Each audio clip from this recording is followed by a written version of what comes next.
ഗൾഫിലെ പ്രവാസി കുടുംബങ്ങളിലെ ഗാർഹിക പ്രശ്നങ്ങൾക്ക് പരിഹാരം കാണാൻ ഷാർജ ഇന്ത്യൻ അസോസിയേഷൻ സംഘടിപ്പിച്ച ആദ്യ സെഷനിൽ പരാതിയുമായി എത്തിയത് 14 കുടുംബങ്ങൾ. ഇനി മുതൽ എല്ലാ ശനിയാഴ്ചയിലും റൈസ് എന്ന പേരിൽ ഈ സെഷൻ തുടരാനാണ് തീരുമാനം. പ്രവാസി കുടുംബങ്ങളിലെ ഗാർഹിക പ്രശ്നങ്ങൾക്ക് പരിഹാരം കാണാൻ മൗനം വെടിയാം അതിജീവിക്കാം എന്ന പേരിൽ മീഡിയ വൺ ആരംഭിച്ച ബോധവൽക്കരണ ക്യാമ്പയിൻ തുടരുകയാണ്. ഷിനോജ് ഷംസുദ്ദീൻ വിവരങ്ങൾ നൽകാനായി ചേരുന്നുണ്ട് തത്സമയം. ഷിനോജ്, നമുക്കറിയാം അവിടെ നിന്ന് വരുന്ന വാർത്തകളൊക്കെ കഴിഞ്ഞ കുറച്ച് നാളുകളായി നമ്മൾ കാണുന്നതാണ്. ഇത്തരത്തിൽ വിപഞ്ചിക, അതുപോലെ തന്നെ അതുല്യ, അങ്ങനെ ആത്മഹത്യകൾ കൂടി വരുന്നൊരു സാഹചര്യം തന്നെയാണുള്ളത്. നിലവിലിപ്പോൾ എന്ത് നടപടികളിലേക്കാണ് ഷാർജ ഇന്ത്യൻ അസോസിയേഷൻ കടന്നിരിക്കുന്നത്? ഈ വിഷയം എത്രത്തോളം പരിഹരിക്കാമെന്നുള്ളൊരു പ്രതീക്ഷയുണ്ട്?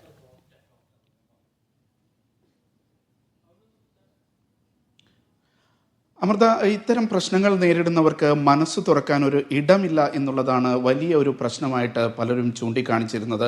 അതിനുള്ളൊരു പരിഹാരമായിട്ടാണ് ഇപ്പോൾ നേരത്തെ നമ്മൾ നടത്തിയിരുന്ന ക്യാമ്പയിനും അതേപോലെ ഷാർജ ഇന്ത്യൻ അസോസിയേഷൻ ഇപ്പോൾ ആരംഭിച്ചിട്ടുള്ള റൈസ് എന്ന് പറയുന്ന ഈ ഒരു സെഷനും ഒരു പരിഹാരമാണ് നിർദ്ദേശിക്കുന്നത്. അതായത് എല്ലാ ശനിയാഴ്ചയും ഇനി ഷാർജ ഇന്ത്യൻ അസോസിയേഷനിൽ രാവിലെ 10 മുതൽ 12 വരെ കുടുംബ പ്രശ്നങ്ങൾ പരിഹരിക്കാനായി വിദഗ്ധരുടെ സാന്നിധ്യത്തിൽ പരാതികൾ ബോധിപ്പിക്കാനുള്ള ഒരു അവസരം നൽകുകയാണ്. ഇത്തരം നേരത്തെ അമൃത സൂചിപ്പിച്ച സംഭവങ്ങളുടെ പശ്ചാത്തലത്തിൽ Sharjah community police Sharjah Indian അസോസിയേഷനെ സമീപിച്ചിരുന്നു. അതായത് ഈ ആത്മഹത്യകൾ പലപ്പോഴും റിപ്പോർട്ട് ചെയ്യപ്പെടുന്നത് നിന്നാണ്, അല്ലെങ്കിൽ പ്രത്യേകിച്ച് മലയാളികളിൽ നിന്നാണ്.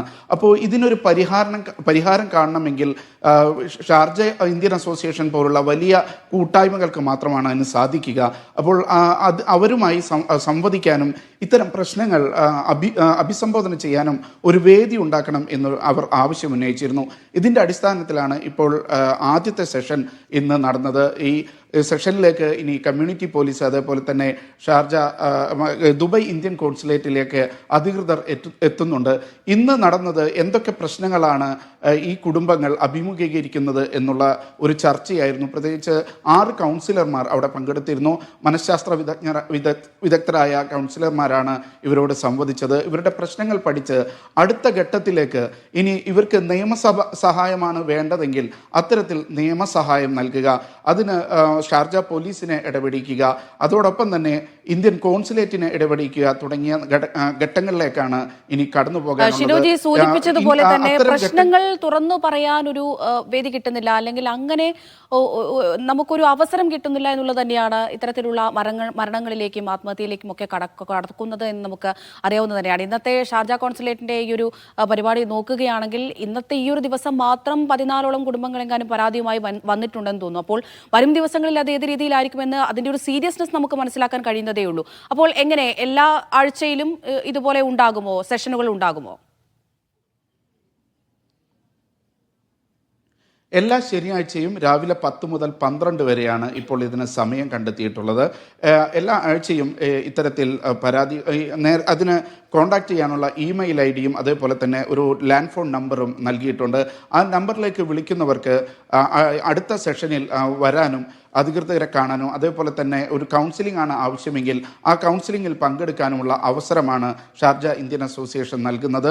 എന്നാൽ ഇവർക്ക് നിയമസഹായം വേണം, മറ്റൊരു ഘട്ടത്തിലേക്ക് പോകേണ്ടതുണ്ട് എന്നുണ്ടെങ്കിൽ പോലീസിൻ്റെയും അതേപോലെ കോൺസുലേറ്റിൻ്റെയും സഹായം കൂടി ലഭ്യമാക്കുക എന്നുള്ളതാണ് ഇതിൻ്റെ ലക്ഷ്യമെന്നാണ് ഇപ്പോൾ നമ്മളോട് നേരത്തെ ഈ പരിപാടി കഴിഞ്ഞതിന് ശേഷം സംസാരിച്ച ഷാർജ ഇന്ത്യൻ അസോസിയേഷൻ്റെ പ്രസിഡന്റ് നിസാർ തളങ്കര പറഞ്ഞത്.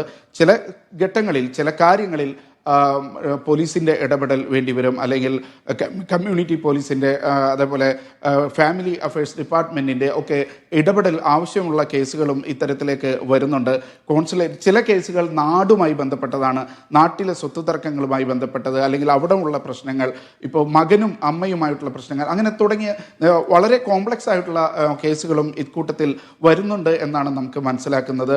ഭാര്യയും ഭർത്താവും മാത്രമുള്ള കേസുകൾ മാത്രമല്ല, കുടുംബത്തിൽ നിലനിൽക്കുന്ന പല സ്വര ചേർച്ചയില്ലായ്മയുടെ കുറേ പ്രശ്നങ്ങൾ ഇതിലേക്ക് വരുന്നുണ്ട്. പലപ്പോഴും ഇതിൻ്റെയൊക്കെ ഇരകളാകുന്നത് കൂടുതലും സ്ത്രീകളാണ് എന്നുള്ളതാണ് വലിയൊരു പ്രശ്നം. അപ്പോൾ അവർക്ക് മനസ്സ് തുറക്കാനും ഈ പ്രശ്നങ്ങൾ പങ്കുവയ്ക്കാനും എവിടെയാണ് ഇതിന് അഭിമുഖീകരിക്കേണ്ടത്, എവിടെ നിന്നാണ് നീതി ലഭിക്കുക എന്ന് അറിയാത്തതുമായിട്ടുള്ള പ്രശ്നങ്ങളുണ്ട്. അത്തരം ഘട്ടങ്ങളിൽ ഒരു ബോധവൽക്കരണം കൂടി നൽകുക എന്നുള്ള ഉദ്ദേശത്തിലാണ് ഇപ്പോൾ നമ്മുടെ ക്യാമ്പയിനും അതേപോലെ തന്നെ ഷാർജ ഇന്ത്യൻ അസോസിയേഷൻ ഇപ്പോൾ ആരംഭിച്ചിട്ടുള്ള ഈ സെഷനും മുന്നോട്ട് വെക്കുന്നത്. അമൃത, ഞാൻ അതിനെക്കുറിച്ച് ചോദിക്കാനിരിക്കുകയായിരുന്നു ഷിനോജ. മീഡിയ വൺ ഈ ഒരു വിഷയവുമായി ബന്ധപ്പെട്ട് തന്നെ ഒരു ക്യാമ്പയിൻ ആരംഭിച്ചിട്ടുണ്ട്. നമുക്കറിയാം, മൗനം വെടിയാം അതിജീവിക്കാം എന്നുള്ള പേരിലാണ് നമ്മൾ ഈ ക്യാമ്പയിൻ നടത്തുന്നത്. അതിന്റെ അപ്ഡേഷൻ എങ്ങനെയാണ്? അത് ഏത് രീതിയിൽ പോകുന്നു?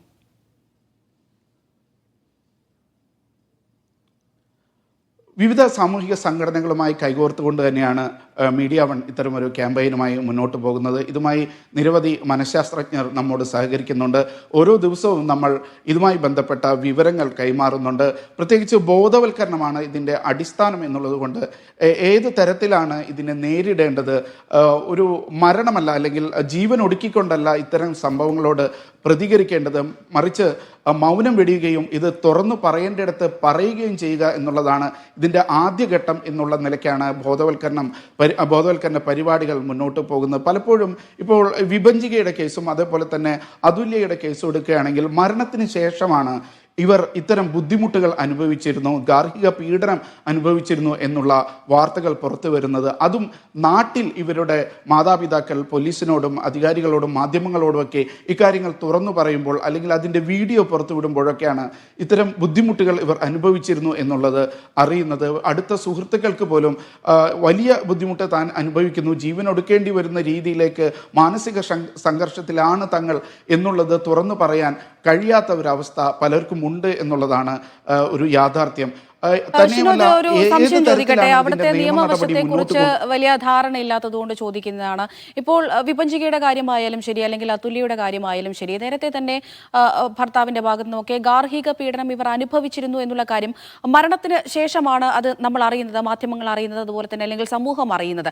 അപ്പോൾ അങ്ങനെ വരുമ്പോൾ ഈ ഗൾഫ് കൺട്രീസിലെ കാര്യങ്ങൾ നമുക്കറിയാം, ആത്മഹത്യ എന്ന് പറയുന്നത് തന്നെ ഒരു ക്രൈമാണ്. അപ്പോൾ നേരത്തെ തന്നെ ഇത്തരത്തിലുള്ള പീഡനങ്ങളോ അല്ലെങ്കിൽ അവർ അനുഭവിക്കുന്ന കാര്യങ്ങളോ ഒന്നും തന്നെ പോലീസിൽ റിപ്പോർട്ട് ചെയ്തിട്ടില്ലെങ്കിൽ, അല്ലെങ്കിൽ നിയമപരമായി ഒരു നീക്കം അവരുടെ ഭാഗത്തു നിന്ന് ഉണ്ടായില്ലെങ്കിൽ ആ വഴിക്ക് പിന്നീട് ഈ മരണത്തിന് ശേഷമൊന്നും ലീഗലി നമുക്ക് നീങ്ങാൻ കഴിയില്ല എന്നാണോ, അല്ലെങ്കിൽ ഈ ഒരു ആത്മഹത്യ എന്നുള്ള ക്രൈമിൽ അതവിടെ ഒതുങ്ങുമെന്നാണോ?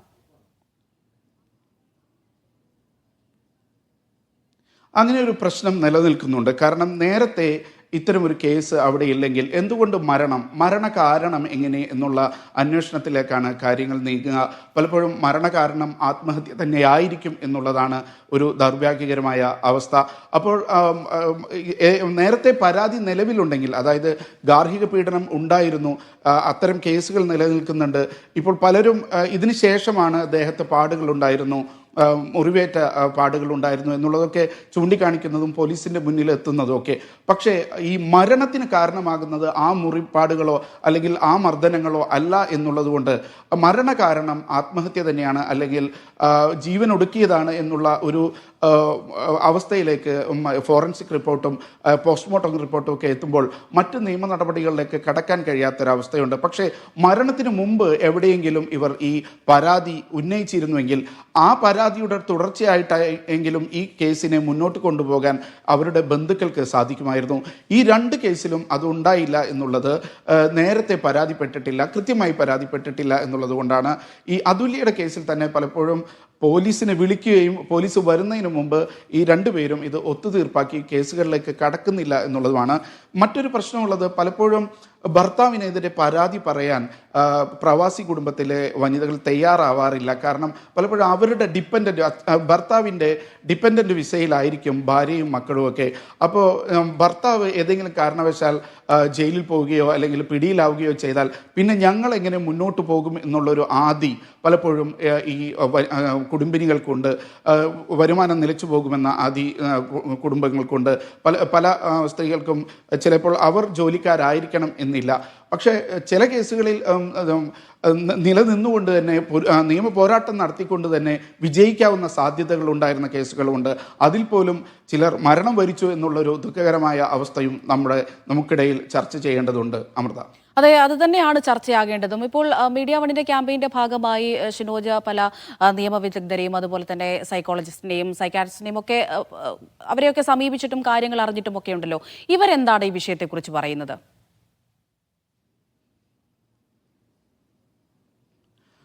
ഇവരെല്ലാം ചൂണ്ടിക്കാണിക്കുന്നത് ശക്തമായ ഗാർഹിക പീഡന വിരുദ്ധ നിയമം നിലനിൽക്കുന്ന രാജ്യമാണ് UAE.